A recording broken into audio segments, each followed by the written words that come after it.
Hoje é o dia do professor, né? 15 de outubro. Estou recebendo um monte de felicitações. E chegou um momento que escorreu uma lágrima, né?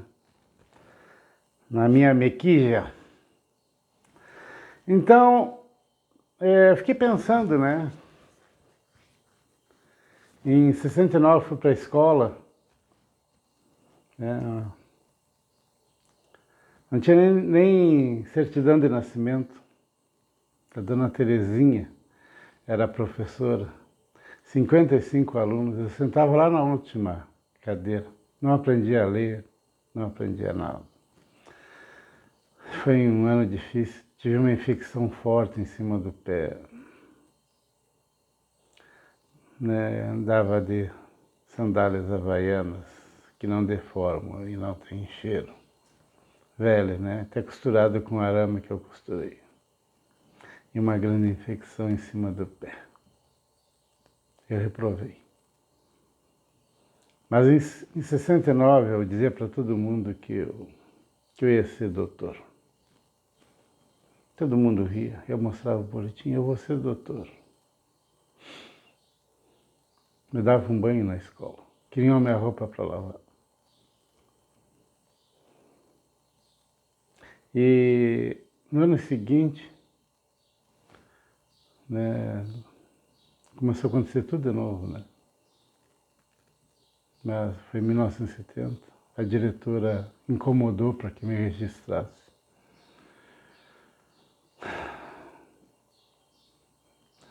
Me deram um registro de nascimento e lá por meados de novembro lá chamaram, levei um bilhetinho para casa dizendo que queriam conversar com o pai, o responsável. Aí foi minha tia lá que cuidava da gente, foi meu irmão mais velho, devia ter uns 14, 15 anos. Aí disseram assim, se ele não aprender a ler até 15 de dezembro, que ele vai ter que ler um parágrafo aqui, ele vai reprovar de novo. Aí esse meu irmão colocou embaixo de uma mesa lá e começou a perguntar, que letra é essa aqui? Eu não sei, ele começou a me bater. Fez isso por uma semana. Aí eu disse que não queria mais. Aprendi alguma coisa. Aí depois eu andava com a dona Neta na rua, né? A mulher do finado Domício. Na verdade eles me criaram, né, por um bom tempo, né, desde bebê, né? Aí eu ia lendo Casa do Povo, Casa disso, Casas Pernambucanas. Mas chegou o dia 15 de dezembro, eu fui lá e li um parágrafo. Tinha 2 sentenças, me passaram para o segundo ano B, a gente dizia que era o segundo ano dos burros. E um dia a mãe apareceu lá na escola, parecia uma rainha. Aí a professora, tu é a mãe dele, se assustou, né? Eu tenho muita coisa para falar. Aí a mãe soube de tudo, né? Tudo que estava acontecendo. Aí ela me levou para o professor Horácio Bica Lopes. Essa semana eu encontrei um homem com o sobrenome Bica Lopes, lá de Uruguaiana, fui até perguntar se é parente do Horácio Bica Lopes. O professor Horácio Bica Lopes, ele era famoso por bater nos alunos. Ele era um cara que foi pedreiro, né? E depois de idoso ele se dedicou a dar aula, né? Explicação. Aí, mas a casa dele, ele tinha uma sala de aula, assim, 5 por 5, talvez 25 metros quadrados. Sempre tinha aluno ali. Quem estudava de tarde, os pais levavam para ele lá, para ficar de manhã lá. Quem estudava de manhã ficava à tarde lá. E à noite eram fuzileiros navais, pessoal do exército que estudava para concurso, né? Dentro das Forças Armadas. E eu gostava de. Às vezes eu ficava lá da 1h até as 10 horas da noite. Gostava do ambiente. Mas o professor Horácio, ele me bateu bastante. Ele perdia a paciência. Um dia tinha um menino que vivia me batendo na escola, né? Ele era maior que eu. Aí um dia ele me bateu, eu peguei uma pedra em cada mão. Deu 15 pontos na cabeça dele. Nunca mais ele veio me agredir.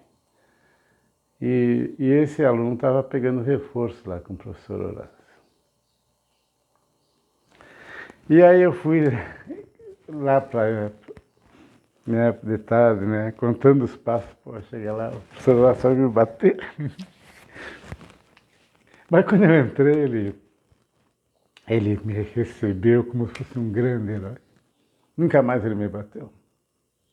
Ele descobriu que eu respondia. E ele me deu aula de explicação, acho que com uns 10, 11 anos de graça.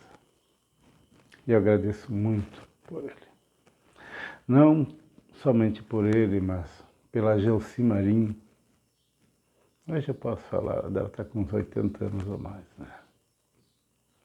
Gelsi Marim andava comigo para lá e para cá. Acho que uns 2 anos atrás, ou 3, eu conversei com ela via essas redes sociais, e ela disse assim para mim, tu era o meu xodó. Eu dormia muito na casa dela, né? Às vezes, lembro que depois do exército, um dia até ela me levou para jantar em Paço dos Livros. Eu devia ter uns 20 anos já.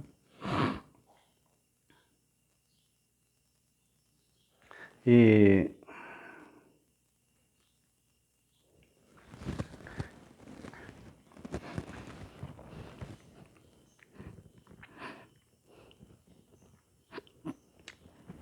eu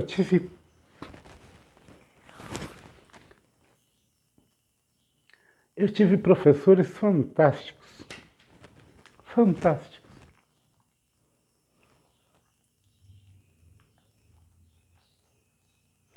Às vezes a gente fica pensando, né?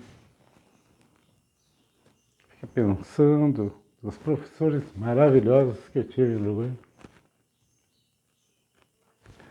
O professor Nairo, que era farmacêutico, ele foi meu professor.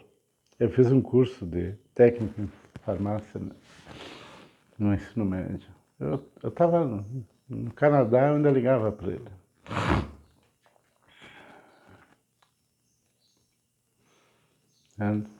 Eu ajudei ele a mudar lá do Dom Hermeto, né, para a nova escola, né, do segundo ano. E tinha um monte de adolescentes que queriam ajudar, né? Ele mandou todo mundo embora. Ficou só comigo. Não, eu fico só com o Antônio. E aí eu abri aquelas caixas de experimentos que nunca foram usados, né? Eu disse, mas professor, por que nunca usaram isso aqui para dar aula para a gente? Não, o governo compra equipamento, né, para dar aula, só que não contrata pessoas que saibam usar essas coisas aí para lecionar, né? O problema não investe no ser humano, né? Mas a gente vai indo, né? A gente vai para a universidade, né? Entende? A gente tem apoio, né? Teve o professor Manuelão, né? Pagou, era professor de educação física, né? Era um negão, né? De quase 2 metros, né? No dia que ele morreu, o pessoal queria até fazer uma estátua, né? Depois vem aquele deixa para lá, deixa para lá. Né? Foi um professor aí que marcou muito a vida dos alunos, né? Esse dia eu encontrei uma senhora aí, né? No Facebook, eu fui ler assim, de Uruguaiana, assim, ela escreveu lá, eu fui professor, fui aluna do Manuelão, né? Até conversei com ela um pouco pelo Messenger, né? Perguntei se ela tinha uma foto do professor Manuelão, né? Ela disse, eu fui aluna do Manuelão. Eu quase disse, eu também fui, né? Então, a gente encontra professores fantásticos. Eu fui estudar na Universidade Federal de Santa Catarina, né? Eu encontrei professores maravilhosos. Maravilhosos.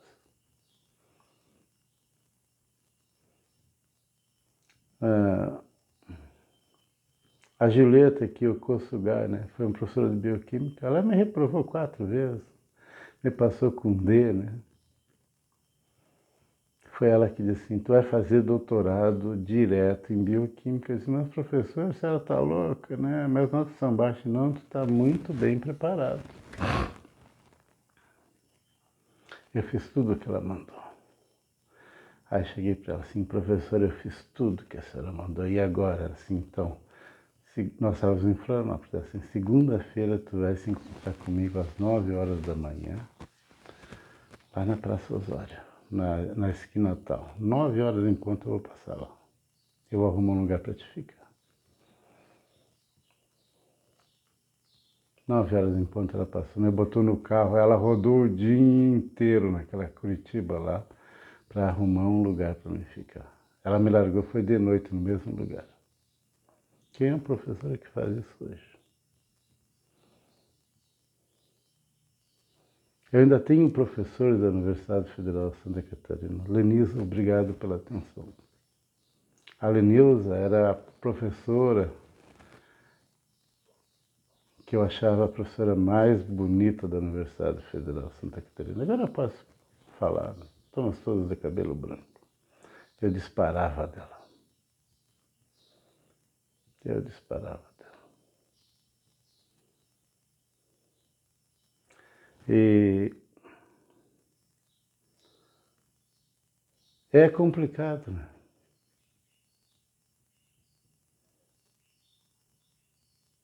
É complicado. Eu estudei no Canadá, né? Eu fui para o ensino médio, fiz faculdade, não fiz uma, fiz várias. Fora aquelas que eu fui fazer e não terminei por uma razão ou outra. Até hoje eu estudo, eu faço um curso de pedagogia de 3.200 horas, estou fazendo especialização em docência profissionalizante. Eu sigo estudando e meu tempo anda curto. Mas eu tive uma professora, aliás, não foi só uma professora, né? O professor Kim Reid, lá do Seneca College, ele começou a trabalhar comigo e dizia assim, tu tem que ser professor, tem que ser professor. Não tra aqui, sai aqui, nunca pensei nisso. E teve uma professora no Toronto Instituto de Farmácia e Tecnologia que ela começou a conversar comigo. Conversar. Um dia ela me disse assim, tu tem que ser professor. Eu sempre dizia para mim, tem que ser professor. Tu tem que ser professor. Eu trabalhava numa equipe de pesquisa, tinha 22 pesquisadores da Universidade de Toronto. A Universidade de Toronto mandou 20 embora, ficou só os dois que davam aula. Vai dar aula. Não vou dizer que eu não tentei, né? Eu quase fui contratado pela Toronto Board of Education para trabalhar com adolescentes. O problema é que eu fui fazer aquele teste de Montus para tuberculose e deu positivo. Aí tive que fazer 9 meses de tratamento para tuberculose. Aí resolvi, quando o Lula falou que ia abrir concurso público para professor, eu resolvi voltar para o Brasil e lecionar aqui. Mas eu encontrei, né, eu tenho um professor, o Luiz Carlos Reck, foi um professor, né? Está no meu Facebook. Muito obrigado. Excelente pessoa, Luiz Carlos Reck. E a gente sente saudade muito dessas pessoas, né?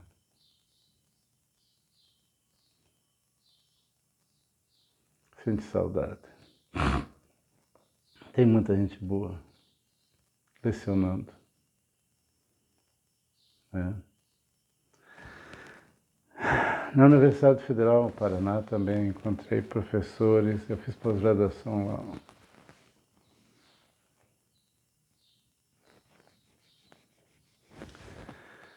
E o meu orientador, né, Dr. Gore, ele... não vou dizer que ele era um professor, né? Não vou dizer que ele era um pai, ele era uma pessoa especial, muito mais do que a gente possa imaginar, né?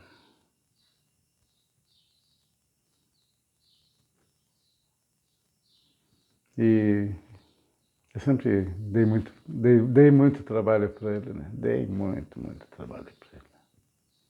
E ele se desdobrou comigo, né? Trabalhou bastante na minha pessoa. Maneco, né? Maneco, um dia eu liguei, acho que o filho dele atendeu, e assim, eu quero falar com Manuel Guimarães, né? E o filho, quem é? Quem é? O Antônio, o Antônio. Até que ele pegou, Gaúcho, por que tu não disse? Né? Eu digo, o Maneco deve estar com uns 90 anos, né? Uma vez que eu falei com ele. E tem um que eu estou querendo lembrar o nome dele, o Feijó, né? O professor Feijó, a filha dele, até agora há pouco tempo, conversava comigo por Facebook, no Messenger. Né? Uma grande pessoa. Né? E tem tantos outros, né? Que a gente esquece, né, de tudo isso. Quando eu cheguei no Canadá, né, eu digo para os alunos com quem eu trabalho, às vezes, né, olha, não, você tem que saber explorar, né. Quando eu cheguei no Canadá, eu comecei a procurar emprego, assim, universitário. E eu escrevi, assim, em ciência, né, eu sou neto de J. Kennedy Jones, né, que foi orientador do meu Dr. Goring, né. E parece estúpido, né, escrever isso, né, mas teve várias universidades que me responderam. E eu consegui um emprego como pesquisador visitante, né, com o Dr. Aspinall, na Universidade de York. Isso tudo contribui, né, para a gente crescer um pouco mais, né? Porque o sujeito falou, eu trabalhei com J. Kennedy Jones e trabalhei com o Dr. Goring. O homem tinha mais de 100 anos de idade. Ainda estava dando aula. Então, são coisas assim, né, que eu agradeço aos professores maravilhosos, né? Euconides de matemática, né? Tinha acho que era o tal de Alfonso, alguma coisa assim, né? Também dava aula de matemática, dava uns bons conselhos pra gente. Né? Mandava a gente estudar sábado, domingo, feriado. Né? Boas memórias. Boas memórias. E agradeço a amizade, né? Eu tenho colegas professores que são meus amigos, conversam comigo, né? Me orientam, né? Se eu tenho algum sucesso como professor, são graças a conselhos de colegas, orientações. Faz isso, faz aquilo. Eu sou farmacêutico, sempre digo, sou farmacêutico. Obrigado, né, por todo o apoio, todo o amor, todo o carinho. Eu fico emocionado, eu choro quando eu lembro dos meus professores. Eu choro. Porque eu nasci com sérios problemas cognitivos, problemas de coordenação. Né? E agradeço para aquelas pessoas, né, que na infância, na adolescência, né, me ensinaram artes marciais. Né? Eu fiz serviço militar, todos os problemas, né, se eu soubesse que tinha tido todos esses problemas, eu não teria feito serviço militar. Saí com honra ao mérito de serviço militar. Fiz curso de guerrilha, rural, urbano, informação e contra-informação. Tirei o primeiro lugar. Excelentes professores no Exército. Né? Tu se sente querido, tu se sente amado, tu se sente respeitado. Né? Obrigado. Obrigado, professor. Obrigado por tudo.